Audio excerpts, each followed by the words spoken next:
parties or something, I don't know. Anyways, hello everybody. Kwekwe, bonjour. Avant de commencer, je tiens à souligner que le Parlement du Canada est situé sur le territoire traditionnel non cédé du peuple algonquin. I've just come from the House of Commons where I introduced Bill C-38, which proposes amendments to address some of the remaining inequities in the registration and band membership provisions of the Indian Act. These amendments to the Indian Act would address 4 key areas, including enfranchisement, individual deregistration, natal band reaffiliation and membership, and outdated and offensive language related to dependent persons. J'arrive tout juste de la Chambre des communes où j'ai présenté aujourd'hui le projet de loi C-38 qui propose des modifications visant à corriger certaines des inquiétudes qui subsistent dans la disposition de la loi sur les Indiens relative de l'inscription et l'appartenance à une bande. Ces modifications à la loi sur les Indiens porteraient sur 4 aspects: l'émancipation, la radiation individuelle, la réaffiliation de l'appartenance à la bande natale, et la langue désuète et offensante relative aux personnes en charge. The legislation responds to long-standing concerns raised by First Nations and other individuals affected by the Indian Act's residual discriminatory impacts. Let's be clear, the Indian Act is a colonial piece of legislation, and while some changes have been made, more are necessary. Bill C-38 seeks to ensure First Nations individuals with family histories of enfranchisement are entitled to registration under the Indian Act and can pass this on to their descendants to the same degree as those families without histories of enfranchisement. Now, enfranchisement was a practice of removing someone from the Indian registry for marrying a non-Indian, or for getting a university degree, or by application to access the rights of Canadian citizenship.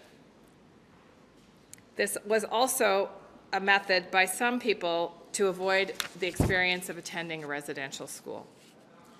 Enfranchisement was removed from the Act in 1985 through C-31, but family members of those who were enfranchised haven't had the same entitlements as other First Nations families. And this bill, if passed, would allow for those family members to register. The legislation is part of our commitment to reach a legal agreement outside of the courts for the plaintiffs represented in the Nicholas Charter Challenge. We expect 3,500 individuals will be newly entitled to registration as a result of these proposed amendments. They would also provide a legal mechanism enabling women to reaffiliate with their natal bands should they choose to. This will benefit the First Nations women and their descendants whose membership in their natal bands was changed without their say. The amendments would also return autonomy to First Nations people by allowing them to deregister or to remove their name from the Indian register if they wish. Individuals will have the legal capacity to exercise agency over their status, which unbelievably has not been available to date. It is part of our duty to respond to rights holders through engagements and consultations, and over the past number of years we've been doing that. It's also a responsibility to take action on the findings of these consultations and experts' reports. As I said, this is part of the ongoing work needed, and it must be sustained to eliminate outstanding concerns of gender-based discrimination and inequalities while also addressing colonial laws and structures. At the end of the day, this bill is about people, First Nations people who suffered discrimination and who shouldn't have. To provide just one example of what these changes could mean for individuals, I'll share an example. And I want to thank Nadia Salmanu, one of the plaintiffs in the Nicholas Charter Challenge, for allowing us to share her story.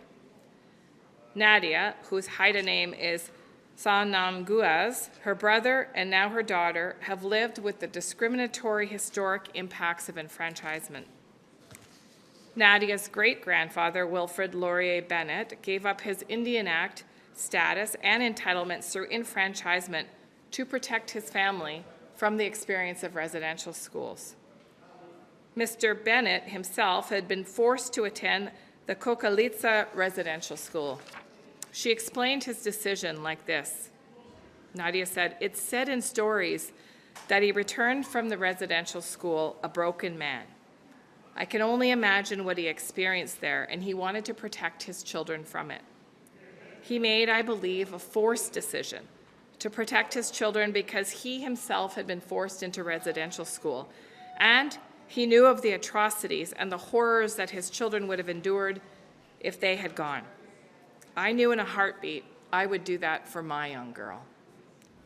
Because her great-grandfather enfranchised, Nadia and her younger brother have been denied status multiple times.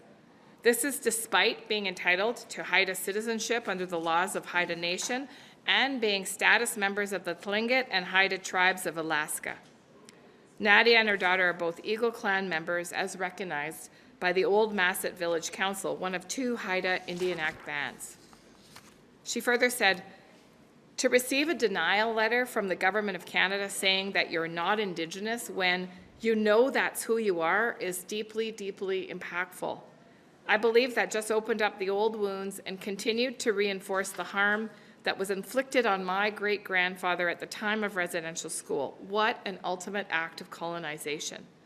If we were successful in having that harm recognized through a change in the law, I would be joyful because actively I would have been a small part of the change I wish to see in the world and for the generations to come as I raise my daughter as a proud Haida girl." Nadia's experience brings to life why we're bringing forward these proposed amendments. On a technical level, these changes will allow individuals to reclaim status, but more fundamentally, they right the wrongs, the historic wrongs of robbing people of their heritage, their culture, and their identity. And there's way more to do. It's also why we're launching co-developed consultations in 2023 to look at other areas that still need to be addressed, including issues of second-generation cutoff. I've heard very clearly from First Nations partners that this is a priority when it comes to the Indian Act and status, and that's why we'll continue to consult with First Nations people about how to move forward. I want to conclude by saying that by introducing this bill today, it's just one step in a process of reconciliation. We have to keep going. And I hope that parliamentarians and First Nations partners will help us through the legislative process. We will have an opportunity to discuss amendments and work through committee stages in both houses. I hope that it's an opportunity for all members to understand the importance of this journey together. Thank you very much. Hey.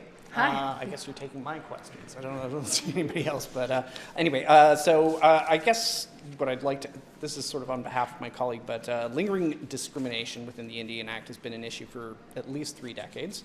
And every time there's a court ruling, Canada's forced to amend registration within the Act, but then discrimination and inequalities always remain. How do these new amendments address that? I mean, I know you brought up the 4 different groups of people who will be able to register for Indian Act status, but what's to say that 2 years down the road we don't find another group of people who also qualify? How do we stop playing this game of whack-a-mole? Well, I think fundamentally, first of all, the Indian Act is a colonial racist piece of legislation that all people want to see removed from the law books of Canada. However, many First Nations also know that there are protections within the Act that need to remain until self-determination tools are fully developed to the perspective that First Nations feel sufficiently protect those rights that they have enshrined in the Act and in other pieces of legislation. In terms of disenfranchisement, I know this isn't the end. In fact, many people that I personally have spoken with are concerned about what's commonly referred to, and I made this comment in my speech, the second-generation cutoff. That is grandchildren of people that are descendants of people with status on either the maternal or the paternal side.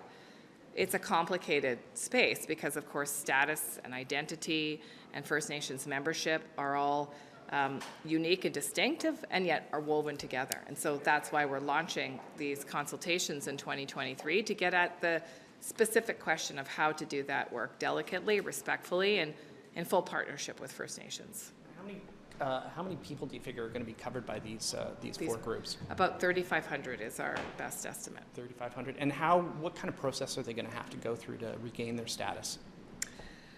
Well, there's a process that the department completes with individuals where there is an application involved.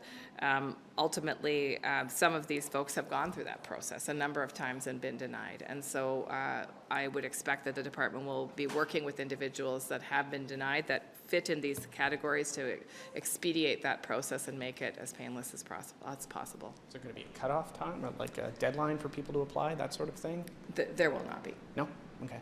Those are all my questions. Thanks. Okay. Thank you very much, everyone.